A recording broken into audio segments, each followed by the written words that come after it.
আমাদের পুতুল কোথায় যাচ্ছে? শান্তিপুর যাচ্ছে, গঙ্গার উপরে। দেখো,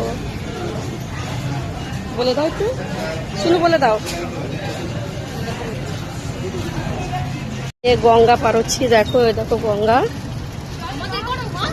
হ্যাঁ, এই যে সব শান্তিপুর যাচ্ছি বাগদেবী তলায় পুজো দিতে। এই যে পুরো, আর দেখো এখন নৌকায় চাপবো, নৌকা দাঁড়িয়ে রয়েছে। আর এটা মা গঙ্গা।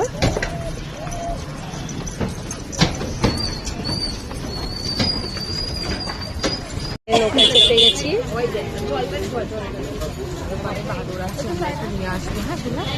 তুমি নেবে?